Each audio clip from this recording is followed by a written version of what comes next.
مل کے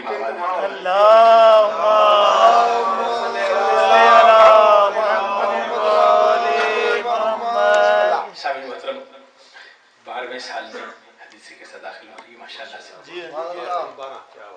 جناب اشتیاق زری صاحب رسمن میں معلوم عرض کر رہا ہوں کہ شروع کی ہوئی ایک چیز استقامت کے ساتھ اور دو ہی وجہ سمجھ آتی ہے.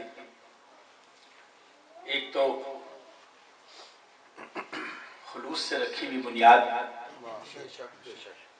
اور دوسرا کاروباری دنیا سے ہٹ کر عزا کو عزا سمجھ کر ذکر حسین کو ذکر حسین سمجھ کر نفع اور نقصان سے بے نیاز ہو کر اور یہ سلسلہ آج تک جاری و ساری ہے. آج 12 وفات کی شب ہے. لوگوں سے ایک وفات برداشت نہیں ہوتی لیکن آج 12 وفات کی شب ہے. اجازت دیجیے تھوڑی سی گفتگو آج اسی حوالے سے موقع ملی گیا جو بابا زبر نعرہ صلوات اللہم صلی علی محمد. سارا سال اسی ریاضت میں لگے رہتے ہیں. 2-3 آوازیں کانوں سے ٹکرائی, کچھ براہ راست سننے کا موقع ملا اور کچھ عبادت گزار عزاداروں کے توسط سے, عادل گواہوں کے توسط سے سننے کا موقع ملا. یہ جو آپ کہتے ہیں نا کہ وجہ اللہ, عین اللہ, ید اللہ, یہ ٹھیک نہیں ہے. اس لیے کہ اللہ کے تو ہاتھ نہیں ہوتے, اللہ کی تو آنکھیں نہیں ہوتی, اللہ کا تو چہرہ نہیں ہوتا. اس کے بعد ایک شعر پڑا, غالب ندی میں دوست سے آتی ہے بوئے دوست, مشغول حق و بندگی بودراب. یہ شعر غلط ہے اس لیے کہ بندگی اللہ کی ہوتی ہے, علی کی بندگی نہیں ہوتی. آپ بھی سن لیجیے, بزرگان میں ریکارڈ ہو رہا ہے. مجھے اجازت دیجیے کہ آج اس ختمی مرتبہ صلی اللہ علیہ وسلم کا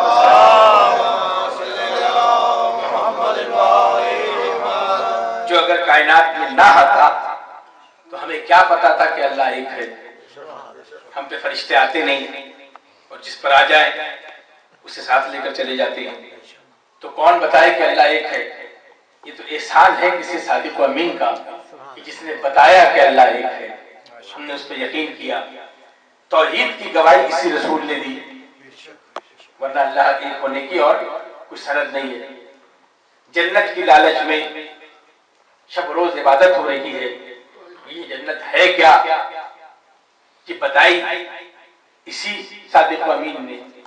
یہ تو قسمت والوں کی بات ہے نا کہ اگر اس سے کوئی پوچھے کہ تو حبش کو چھوڑ کے یہاں کیوں آئی ہے, وہ یہ کہے کہ تم عبادت جنت کے لیے کرتے ہو, میں تو جنت میں رہتی ہوں.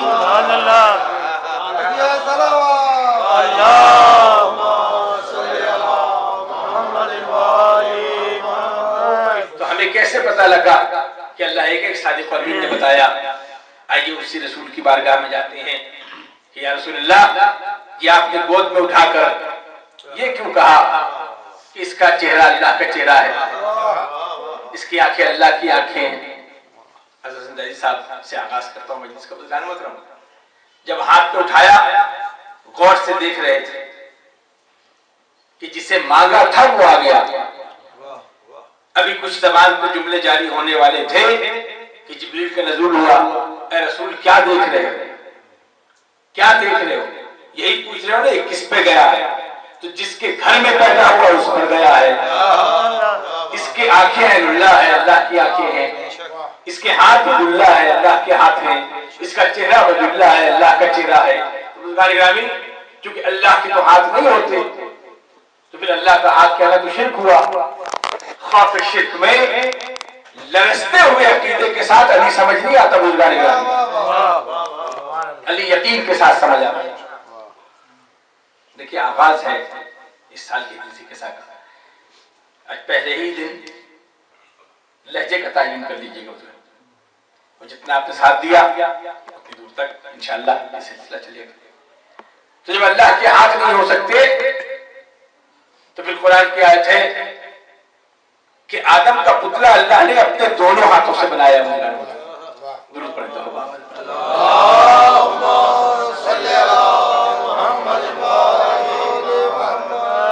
آدم کا پتلا اللہ نے اپنے دونوں ہاتھوں سے بنایا. ترجمہ یہی مطلب. تو یہ اللہ کے دونوں ہاتھ کہاں سے آئے؟ ہمارے شیعہ علماء کرام نے اس کی تفسیر کی ہے کہ یہ کن ہاتھوں سے آدم بنا. جن ہاتھوں سے آدم کا پتلا بنا ہو وہی فخر آدم کہلاتا ہے. ہاتھ کے سلسلے میں یہ مولا کائنات کے ہاتھوں سے تخلیق ہوئی. لہجے کی بات آئی تو شب معراج اللہ نے کسی لہجے میں گفتگو کی. اللہ کا لہجہ تو نہیں ہوتا. اللہ کو اگر لہجہ مل جائے تو اللہ نہیں رہتا. تو اللہ محتاج بھی کسی کا نہیں ہے, بے نیاز ہے. تو یہ کس کے لہجے میں گفتگو کی؟ اسی کے لہجے میں گفتگو کی جس کا اللہ بھی سمجھتا ہو, رسول بھی سمجھتا ہو. اس پر کبھی گفتگو کریں,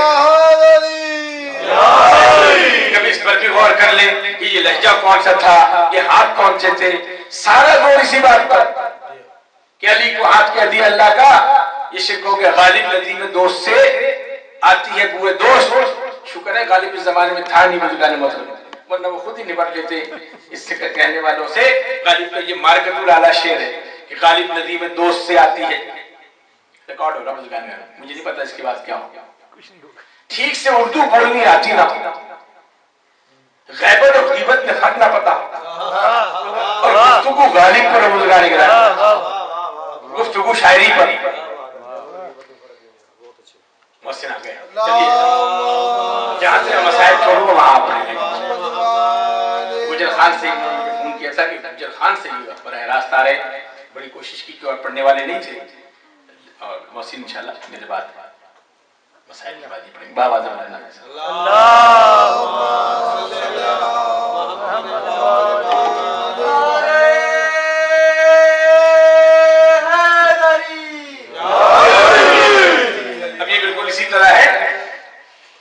کہ مجھے ایک رنگ اور برش پکڑا دیا جائے کہ شکل سے تصویر بنائیے.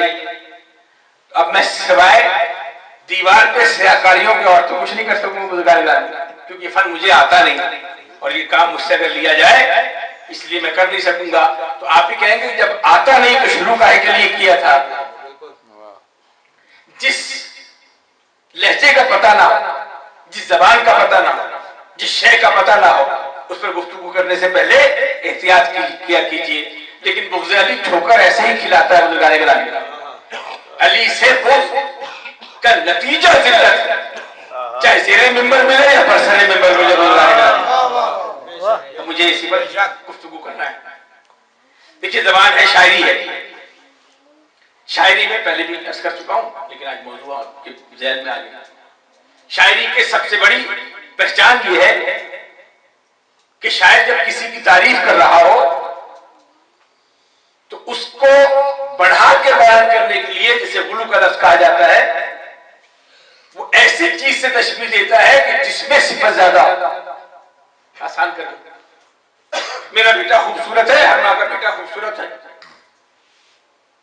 لیکن جب وہ کہے گی خوبصورتی کی انتہا کیا ہے کہ میرا بیٹا چاند جیسا ہے, یعنی اس میں صفتیں کم ہیں.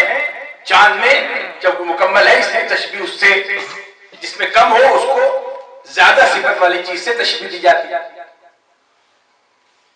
فلاں کا چہرہ فلاں عالم دین کا, فلاں مجتہد کا, فلاں متقی پرہیزگار کا چہرہ سورج کی طرح چمک رہا ہے. ساری عبادتیں ہیں, سب کچھ ہے, لیکن چونکہ چہرے پر اتنا نور نہیں اتنا سورج میں ہے تو مثال دی, تشبیہ دی کہ سورج کی طرح چمک رہا ہے. میری قسمت کا ستارہ روشن ہے. قسمت کا تعلق ستاروں سے, چونکہ آپ کی قسمت اتنی نہیں ہے کہ اس پہ اس کے ساتھ تشبیہ دی جائے تو مقدر کے ستارے سے تشبیہ دی جاتی ہے. 3 چیزوں سے تشبیہ دی جاتی ہے, چاند سے, سورج سے, ستارے سے. اس لیے کہ یہ مکمل چیزیں دنیا کی ہر فرد سے, دنیا کے ہر کمال کو ان چیزوں سے تشبیہ دی جا سکتی ہے, اس لیے کہ ہر کمال میں نقص ہے, خوبیوں کی کمی ہے، وہ محتاج ہے کہ کسی کامل چیز سے تشبیہ دی جائے.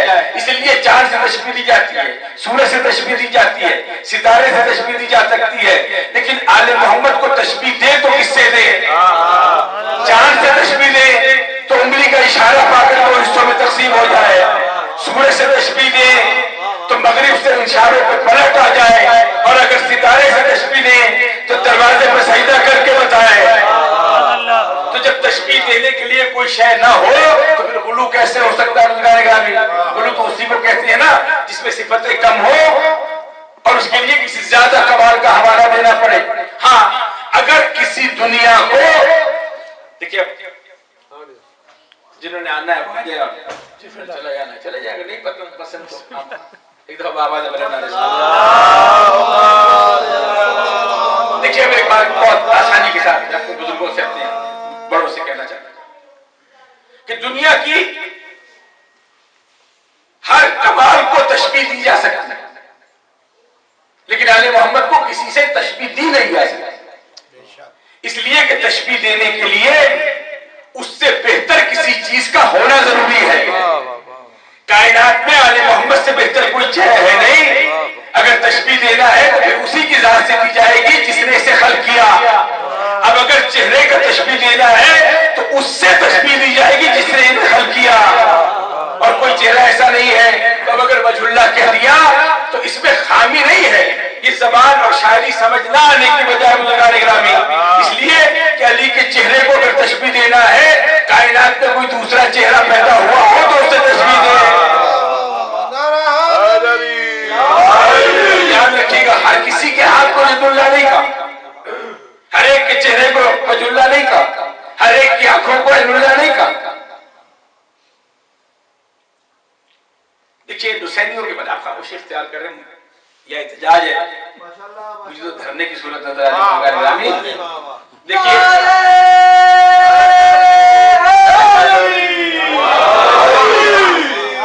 یہ جو اعتراض کر دیا جاتا ہے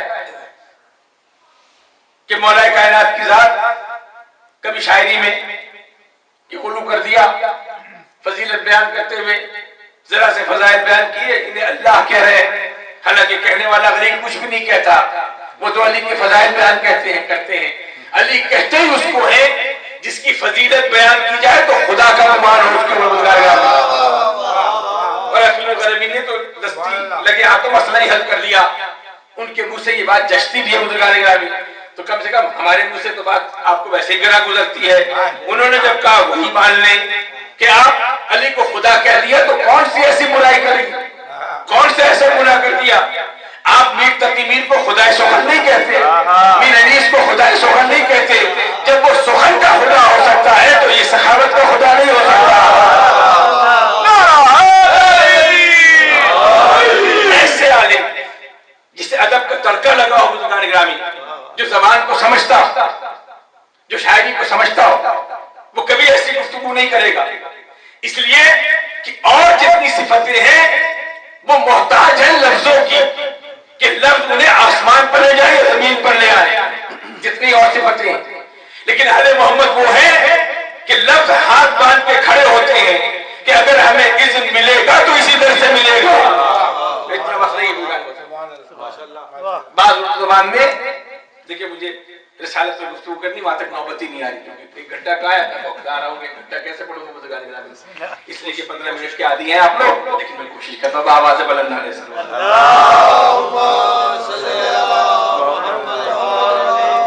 دیکھیے سب سے بڑا جو الزام ہے وہ نصیری کا. ذرا سے کسی نے بات کی نصیری ہے، ذرا سے کسی نے علی کو کی فضیلت بیان کی نصیری ہو گیا.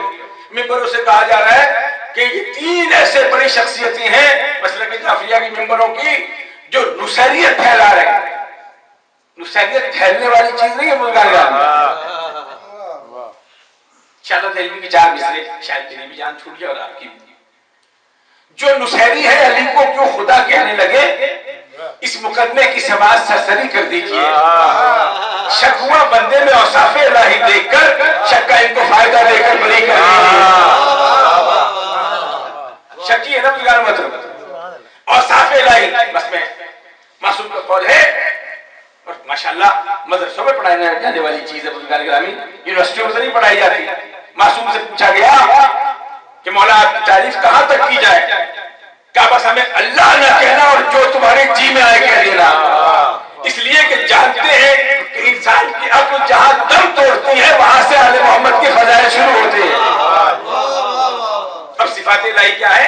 دیکھیے اس طرح کی گفتگو میں نے کبھی پہلے کی نہیں، خود بھی میں پریشان ہو رہا ہوں، آپ بھی پریشان ہو رہے ہیں بزرگان گرامی. خالص مدرسے کی گفتگو ہے جو میں آج آپ کے سامنے کر رہا ہوں بزرگان گرامی. یہ جو عقیدہ ہے خلقت آل محمد، میں رسمن نہیں ادا کر رہا کہ آپ کل میری اصلاح شروع کر دیں. رسم کی اصلاح ہوتی ہے، عقیدے کی اصلاح نہیں ہوتی بزرگان گرامی. میں نے پہلے بھی گزارش کی تھی کہ عزاداری اگر رسم ہے تو اس کی اصلاح کیجیے. علی کو کی ولایت کا اقرار کرنا اگر اس رسم ہے تو اس کی اصلاح کیجیے. رسم میں اور معجزے میں فرق یہ ہوتا ہے، رسم پرانی ہو جاتی ہے، اکتا جاتے ہیں لوگ، اپنی حیثیت کھو دیتے ہیں، اور رسم وہ ہے جسے منانے والے زندہ رکھتے ہیں. معجزے اور رسم میں فرق یہ ہے کہ جسے منانے والے زندہ رکھے وہ رسم کہلاتی ہے، جو منانے والوں کو زندہ رکھے وہ رسم نہیں معجزہ کہلاتا ہے. اور کوئی ذکر ایک یا دو دفعہ کرنے سے پرانا ہو جاتا ہے، نفسیات کا تقاضا ہے کہ آدمی اکتا جاتا ہے. تو اگر عام ذکر ہو جو رسمن کیا جا رہا ہو تو وہ تو ذکر ہوگا، لیکن اگر جس ذکر سے ہر دفعہ نئی تازگی ملے تو پھر وہ ذکر نہیں معجزہ ہوتا ہے. الفاظ ہاتھ باندھ کے کھڑے ہونے. اردو شاعری کے حوالے سے محدود رہنا چاہتا ہوں. ایک محمد دشمنی کیا کیا قیامت ٹھا گئی، بدر کی حد بڑھتے بڑھتے کربلا تک آ گئی. پورا سمٹی ہوئی تاریخ ہے. انشاءاللہ آئندہ ارادہ یہ ہے، نیت یہ ہے آج کی محفل میں کہ شہدائے کربلا کا تذکرہ، بہت سے ایسے شہدائے کربلا کہ جو ہمارے بچوں کو نہیں پتا، جن کے بارے میں اگر موقع ملا، میرے پڑھنے والوں نے مجھے وقت دے دیا تو انشاءاللہ اس پر بھی گفتگو کریں گے. لیکن آج 2 یا 4 جملے تمہیدن اسی حوالے سے کہ ہمیں کیا پتا اللہ ہے. ہمیں تو اس نے بتایا نا جو رسول بن کے آیا، صادق و امین. اس رسول کا کمال کیا ہے کہ شب معراج زمین سے پرواز کر کے قاب قوسین کی منزلوں سے ہو کے آ گیا. زنجیریں در ہلتی رہی، وضو کا پانی بہتا رہا، بستر کی گرمی قائم رہی. جھوم جھوم کر پڑھیں گے بزرگان محترم، جھوم جھوم کر. نقل صاحب مجھے یاد ہے اسی امام بارگاہ میں کہا کہ یہ بتائیے کہ رسول کیسے گئے تھے معراج کے لیے؟ جسم گئی تھی یا روح گئی تھی؟ ایک صدیق کہہ رہا ہے کہ روح گئی تھی، ایک صدیقہ کہہ رہا ہے نہیں جسم کے ساتھ بھی گئے تھے. تو اب یہ صدیق اور صدیقے کا پرابلم ہے، ہمارا پرابلم تو نہیں بزرگان کہ کیسے گئے تھے. نقل صاحب نے جملہ کہا تھا کہ گئے ہو تو آپ پریشان ہو. اللہ تو کہہ رہا ہے پاک ہے وہ ذات جو اپنے نبی کو، اپنے بندے کو لے گیا راتوں. تو اللہ کے باقی کام سمجھ آ جائے تو یہ بھی سمجھ آ جائے کہ کیسے لے کے چلے گئے. پوچھنے والی کیا بات ہے؟ خدا کی قسم آل محمد ختم نبوت پر مہر لگانے کے لیے. ایک زمانہ تھا جب پاکستان میں، ہم لوگ چھوٹے تھے، آپ جو ہمارے بزرگ ہیں وہ جانتے ہوں گے، 9 ستارے اکٹھے ہوئے تھے. تو اس وقت مرید کاظم صاحب نے جملہ کہا تھا کہ آپ نے اپنا انتخاب نشان حل کیوں رکھا، کلمہ طیبہ کیوں نہیں رکھتے؟ اگر کون سا مسلمان ہے جو آپ کو ووٹ نہ دیتا؟ تو کلمہ طیبہ اس لیے نہیں رکھا کہ جس کلمہ طیبہ میں ووٹ مانگ رہے ہو وہ مرزائی بھی تو پڑھتے ہیں، انہیں تو کافر قرار دے دیا. کہا یہ میں آپ کو حل بتاتا ہوں، کلمہ وہ رکھیے جس پر کسی کو اعتراض نہ ہو. لا الہ الا اللہ محمد رسول اللہ پر علی ولی اللہ کا پہرا بٹھائیے. میں دیکھتا ہوں کون کہے گا کہ ہم بھی مانتے ہیں. یہ بنیادی چیز. ساری شب معراج نہیں پڑھنا، تھوڑے تھوڑے سے اشارہ کرتے ہوئے گزر جاؤں. باپا سے بلند نعرے سے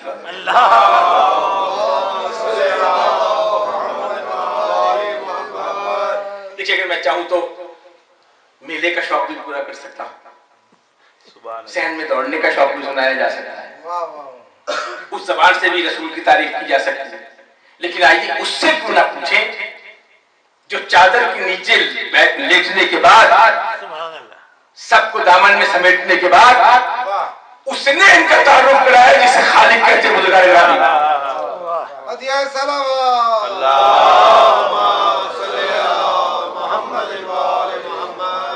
اے رسول جاؤ اہل بیت کا تعارف کراؤ، قل لا اسألکم علیہ اجرا الا المودۃ فی القربى، جاؤ رسول اہل بیت کا تعارف کراؤ۔ رسول مسجد نبی سے نکلے، چشم نگراں کی نگاہیں ساتھ ساتھ چلی کہ آج قرابت داروں کا تعارف کرانا ہے۔ کتنے قریبی ہوں گے جو شوق دیدار میں بے چین ہوں گے کہ آج ہم آیت کے زمرے میں آئیں گے۔ رسول مسجد نبی سے نکلے، ایک زوجہ کا گھر چھوڑا، دوسری زوجہ کا گھر چھوڑا، تمام ازواج کا گھر چھوڑا، وہ جو سارا دن ساتھ رہتے تھے ان پیاروں کا ساتھ چھوڑا، وہ جو مال غنیمت کی مت مار کے غنی بنے تھے ان کا گھر چھوڑا، جو شوق دیدار میں گھر سے نکل آئے تھے تلوار لے کے ان کا گھر چھوڑا، اور جو خبریں وفات سننے کے بعد حواس کھو بیٹھے تھے ان کا گھر چھوڑا، اس دروازے پہ پہنچے جہاں سلمان اپنی ریشی مبارک سے جھاڑو دیتا تھا۔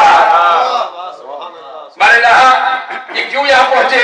کہا مجھے قرابت داروں کا تعارف کرانا ہے، گھر فاطمہ زہرا کا عجب شان کا گھر ہے، یہ وحی کا مرکز ہے، یہ قرآن کا گھر ہے، ایمان کے اسلام کے ماحول میں ایمان کا گھر ہے، مومن کے منافق کی یہ پہچان کا گھر ہے۔ کچھ لوگ مرے جاتے ہیں اس رنج و محن میں، اس گھر کا جو دروازہ ہے مسجد کے صحن میں، اس دروازے پہ پہنچے، تعارف کرانا ہے قرابت داروں کا۔ یہ حدیث کے ساتھ کہانی نہیں ہے، یہ کوئی روایت نہیں ہے کہ اس کی سند تلاش کر، اس لیے کہ یہ آل محمد کا وہ قصیدہ ہے جو اللہ کی زبان پہ جاری ہوا۔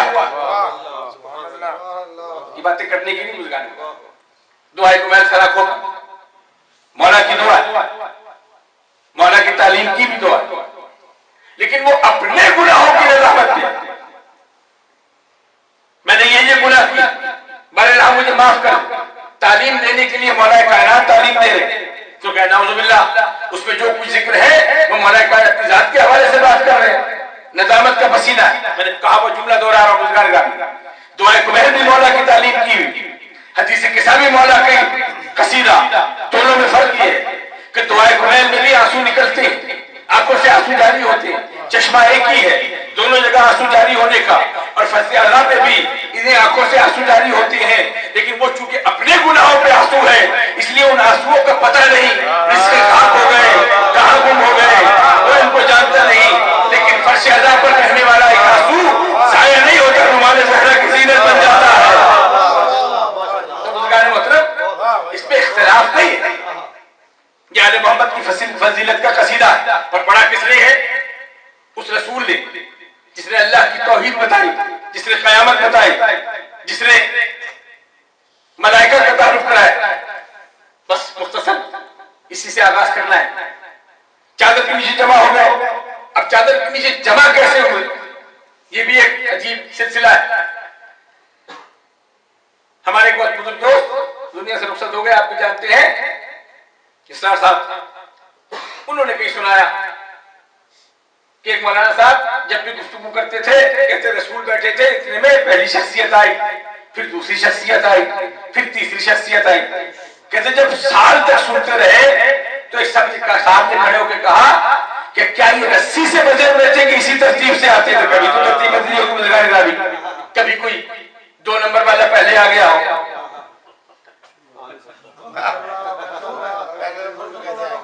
یہ کیفیت ہے نا ہمیں، لیکن جب ہم بیان کرتے حدیث کے ساتھ ترتیب کیسے رکھتے،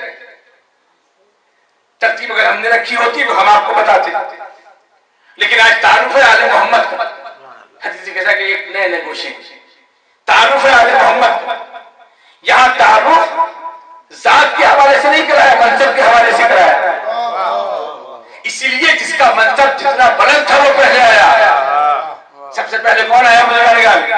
سب سے پہلے وہ آیا نا جس نے امام حسن کی سچائی کو ثابت کیا، مولا علی کی ولایت کو ثابت کیا، رسول کی رسالت کو ثابت کیا، اسے حسین کہتے ہیں۔ تبھی وہ آیا کہ مادر گرامی مجھے اپنے نانا کی خوشبو آ رہی ہے، معنی اشارہ کیا، امام حسین پہنچے، سلام کیا، جواب کیا آیا کہ آؤ حسین شافع امتی، اے میری امت کے شفاعت کرنے والے، توجہ رکھیے بزرگان، منصب سے تعارف کرایا۔ جب امام حسن آئے انہوں نے بھی سلام کیا تو انہوں نے واسطے کہہ سکتے تھے میرے بیٹے، لیکن کیا کہا میرے بیٹے حسین شافع امتی۔ امام حسن آئے کہا میرے بیٹے صاحب حوضی، اے حوض کوثر کے مالک۔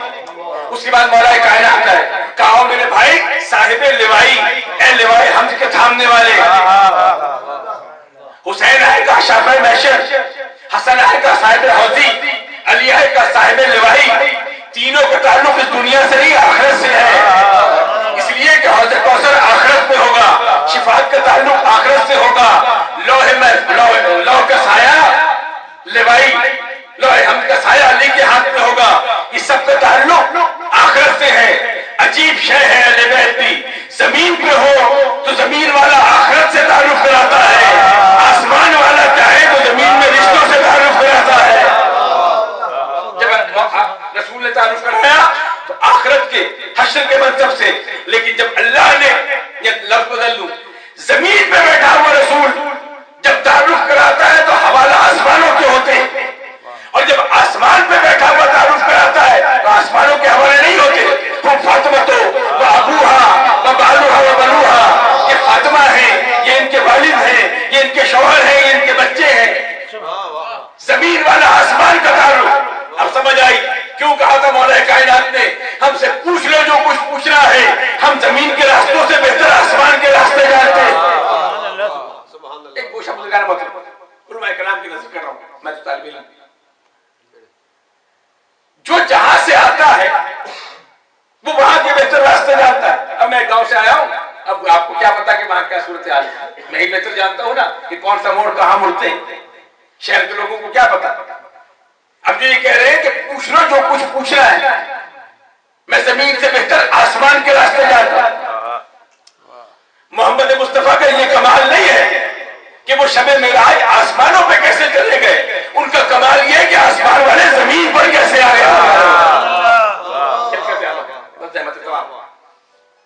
اس محمد مصطفیٰ کا تذکرہ جس کا تعارف کرایا حدیث کے ساتھ اس کے بعد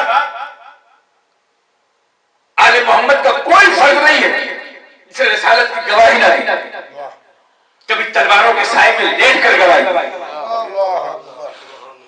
کبھی زہر کا پیالہ پی کر گواہی، کبھی پورے خانوادے کو کربلا میں لے جا کر، بس تمام بزرگان کا کمال، حسین کا کمال۔ مولا کائنات نے منافقت کے چہرے سے نقاب اتاری، لیکن منافق گلیوں میں چھپ گئے، رضی اللہ کی پناہ گاہوں میں چھپ گئے۔ امام حسن نے بھی منافقت کے چہرے سے نقاب لیا، لیکن بصرہ کی گلیوں میں چھپ گئے، اونٹنی کے پیچھے چھپ گئے، اصحاب باوفا کے پردے میں چھپ گئے۔ لیکن حسین نے کہا کہ اب میں آخری حملہ کروں گا، منافقت کو چھپنے نہیں دوں گا۔ امام حسین کربلا کے میدان میں آئے اس لیے کہ مدینے کے منافقوں کو کھینچا، کوفے کے منافقوں کو کھینچا، اور بصرے کے منافقوں کو سب کو لا کے کہا۔ نبی صاحب کا جملہ ہے کہ کربلا میں امام حسین کو یزید نے نہیں گھیرا تھا، امام حسین پوری یزیدیت کو گھیر کے لائے، جب قیامت تک بے نقاب کرتے چلے۔ مگر یہ کام بزرگان محترم حسین نے اکیلے نہیں کیے، بہن سے گفتگو ہوئی، بہن زینب ایک سفر پہ جانا ہے، کچھ کام میرا ہے کچھ کام تمہارا ہے۔ بزرگان محترم 11 محرم شہزادی نے وہی خطاب کر کے کہا تھا بھیا کربلا فتح مبارک، تو کربلا فتح کرنے آیا، نانا کی شریعت کو بچانے آیا، کربلا فتح ہو، تجھے نانا کی شریعت بچ گئی، مبارک۔ اب زینب جا رہی ہے شام کو فتح کرنا. مگر بھیا تیرے اور میرے کام میں فرق. تو جس کام کے لیے آیا تھا تیرے پاس بھی ایک فوج تھی. اس فوج میں عباس جیسا لمبردار تھا, اکبر جیسے سپاہی تھے, اور محمد جیسے جری تھے, قاسم جیسا نوشاد تھا. لیکن بھیا ہو سکے تو میری فوج بھی دیکھنا. میری فوج میں کچھ یتیم بچے ہیں, کچھ بیوہ عورتیں ہیں. خدا آپ کے آنسوؤں کو قبول کرو. یہ بانی ازا ہے نا, آغاز کر رہے بزرگار اس شہزادی کو پرسا دینا. 11 محرم کو قافلہ چلا, تب جو ذہن کو کنگالی بارہا کہا ہوا جملہ ہے. کبھی سنا آپ نے کہ جناب زینب نے اپنے بچوں کو یاد کیا, اور محمد کو یاد کیا, ایک ایک کو سہارا دیا ہے, ایک ایک کو حوصلہ دیا ہے. ام لیلہ گھبرانا نہیں. دیکھیے اسیران کوفہ شام کی منزل ہے. ہم کہہ دیتے ہیں نا کہ کربلا سے پاس قافلہ کوفہ پہنچا, لیکن پتہ ہے پہنچا کیسے بزرگان کرام؟ اس راستے میں پہنچا کیسے؟ جا کے تاریخ پڑھیے. بچوں نے ماؤں کے گردنوں میں ہاتھ ڈالا ہوا. ماؤں نے بچے نہیں اٹھائے ہوئے, اس لیے کہ ہاتھ پسے گردن بندھے ہوئے. بچوں نے گردنوں میں ہاتھ ڈالا ہوا, اور بچے بھی کون سے بزرگان کرام؟ 3 دن کے بھوکے پیاسے بچے. یہ 3 بچے بزرگان کرام باہیں گردن میں ڈالی. جب قافلہ چلنا شروع ہوا, جب تک بچوں کے ہاتھوں میں دم رہا بچے وہاں دکوڑ میں رہے. جب قافلہ ذرا سا تیز ہوا, جس بچے کا ہاتھ جہاں چھوٹا وہی زمین پر گر گیا. ایک قبر بنا دی گئی, حاضر ابن الحسین, یہ حسین کے بیٹے کی قبر ہے. اجر کو بنا لفظ کر گا. سلام ہونے بھی کوفے کے دروازے پر پہنچ. سہمی کی بیویاں, یتیم بچے, لیکن واہ اس شہزادی کا کیا کہنا, سر چکائے بیٹھی ہوئی تھی. یہ کوفے کا دروازہ دیکھ کر تو بیویاں چوکی ہیں بزرگان کرام. ساری بیویاں سر چکا کے بیٹھی تھی, لیکن کوفے کے نام سے 2 بیویاں چوکی ہیں. ایک وہ جسے رقیہ کہتے ہیں, اس نے سنا کہ کوفہ آ گیا, اسے سر اٹھایا, کہا شہزادی زینب یہ وہی کوفہ ہے نا جہاں میرا مسلم بن عقیل اپنے میرے بچوں کو لے کر آئے. جب کہا نا یہی کوفہ ہے, اس بیوی نے ایک دفعہ اس طرح کے عالم میں مجمع کی طرف دیکھا کہ جیسے کسی کو تلاش کر رہی ہو. زینب نے پوچھا رقیہ کسے تلاش کر رہی؟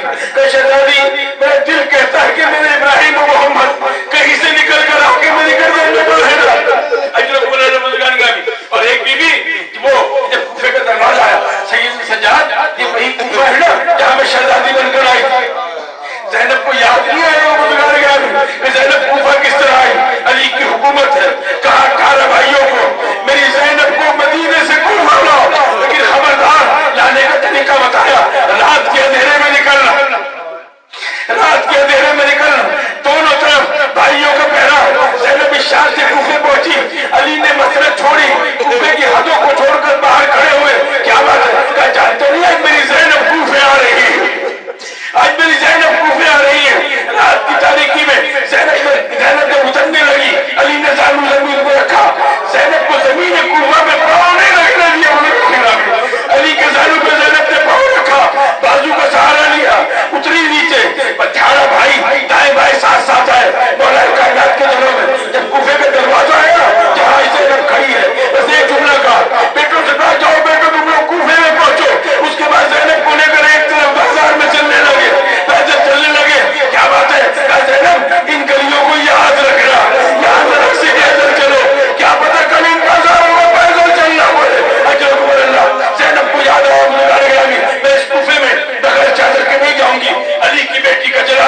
محمد والے محمد کا چشم گریہ کے ساتھ جو اس پر سجدہ بیٹھے ہیں ان کی دعاؤں کو مستجاب فرما۔